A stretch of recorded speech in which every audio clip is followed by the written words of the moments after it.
Bonjour tout le monde et bienvenue sur cette nouvelle vidéo. Je suis Adil Jawari, consultant réglementé en immigration canadienne, reconnu par le MIFI au Québec. Aujourd'hui, on va parler un peu de l'immigration au Québec. Comme vous le savez, le Québec, c'est la province francophone du Canada. Dans la majorité des citoyens ou des résidents au Québec parlent le français. N'empêche que aussi au Québec, il y a une bonne partie de résidents permanents et de citoyens qui sont aussi anglophones, mais vraiment la langue officielle du Québec, c'est le français. D'où le fait que le Québec attire beaucoup les candidats en provenance des pays francophones, notamment en Afrique ou en Europe, comme la France, la Belgique, etc. Dans ce cas-là, un candidat qui s'intéresse au Québec doit faire ce qu'on appelle une déclaration d'intérêt dans le système d'ARIMA. La déclaration d'intérêt, bien sûr, doit être basée sur des données vérifiables. Donc, avant la déclaration d'intérêt, je suggère toujours à mes candidats de faire le test de langue et aussi de faire une évaluation de leur diplôme. À ce niveau-là, ça va nous permettre en utilisant la grille de sélection d'un des programmes de la province du Québec, de voir si le client va qualifier dans l'un ou l'autre programme. Je fais en l'occurrence référence au programme régulier des travailleurs qualifiés, d'ailleurs qui sera remplacé à partir du 29 novembre 2024 par le programme de sélection des travailleurs qualifiés. Donc, ça va être un peu une mise à jour ou une modification des règles du programme régulier des travailleurs qualifiés. Donc, une fois que le candidat obtient le test de langue et aussi obtient l'évaluation de ses diplômes, ben, on va un peu regarder ses résultats à travers la grille de sélection. C'est quelqu'un qui a une expérience de travail dans son pays d'origine.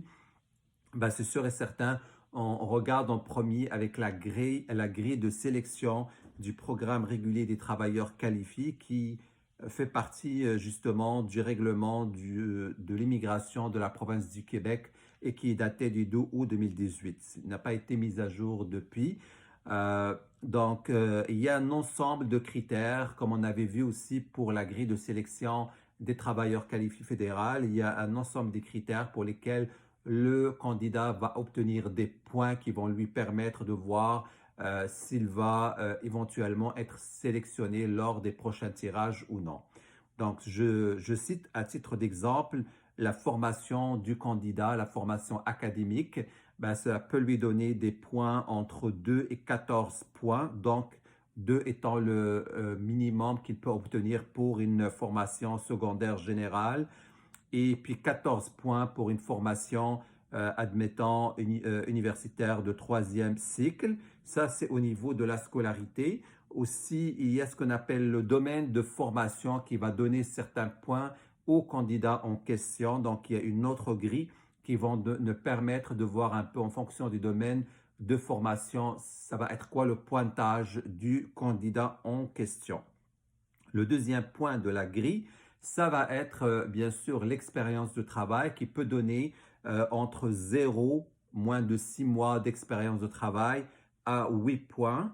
Donc, si vous avez 48 mois d'expérience au plus dans votre domaine de travail, dans votre travail, vous allez pouvoir obtenir 8 points pour cette expérience-là. Si vous avez entre 6 mois et 11 mois, vous allez pouvoir obtenir un 4 points. L'âge aussi qui donne des points intéressants au niveau de la grille de sélection du programme régulier des travailleurs qualifiés. Un candidat âgé entre 18 et 35 ans, ça va aller chercher dans les 16 points, alors qu'un candidat qui a 43 ans au plus, ça va aller chercher dans les 0 points malheureusement. Et un candidat à 42 ans, il va avoir 2 points dans cette catégorie de la grille. Il y a aussi les connaissances linguistiques, indépendamment de la langue que vous allez choisir, le français ou l'anglais. Le niveau de langue, bien sûr, est important. Donc, on va voir un peu c'est quoi les résultats de votre test de langue et en fonction de ça, on va affecter des points qui peuvent aller jusqu'à 22 points au maximum en fonction de votre test de langue. Il y a aussi le séjour au Québec ou la famille au Québec si éventuellement vous avez déjà séjourné dans le passé au Québec ou que vous avez actuellement des membres de la famille au Québec, ça pourrait vous donner des points au niveau de cette grille-là. On va aussi regarder les caractéristiques du conjoint ou de la conjointe qui vont accompagner le candidat, voir un peu le niveau de scolarité, le domaine de formation toujours pour le conjoint ou la conjointe, et éventuellement si vous avez une offre d'emploi validée pour le Québec. Donc, si l'offre d'emploi validée est dans la communauté métropolitaine de Montréal, ça vous donne 8 points. Si elle est à l'extérieur de la communauté métropolitaine de Montréal, ça peut vous donner des points en fonction de la région. Donc, admettons à titre d'exemple, la Montérégie, ça peut vous donner jusqu'à 14 points si vous avez déjà une offre d'emploi validée. Il faut bien sûr avoir un seuil minimum pour pouvoir passer dans cette grille-là. Le seuil minimum pour un candidat célibataire est 43 points et un couple, un candidat marié ou un conjoint de fait, ça serait 52 points. Il y a aussi l'élément de ce qu'on appelle la capacité financière qui consiste en la signature d'un engagement par le candidat qui va vous donner un point. Et les enfants aussi, si vous avez des enfants de 12 ans ou moins ou des enfants de 13 à 21 ans, ça vous donne un certain nombre de points dans la grille de sélection du programme régulier des travailleurs qualifiés. Donc, si jamais, bien sûr, le candidat reçoit un tirage pour sa déclaration d'intérêt, il va être capable de poursuivre le processus en demandant ce qu'on appelle le certificat de sélection du Québec. Et si le Québec approuve le certificat de sélection, s'il lui octroie le certificat de sélection, ça va lui permettre par la suite d'aller faire la demande de résidence permanente au niveau fédéral.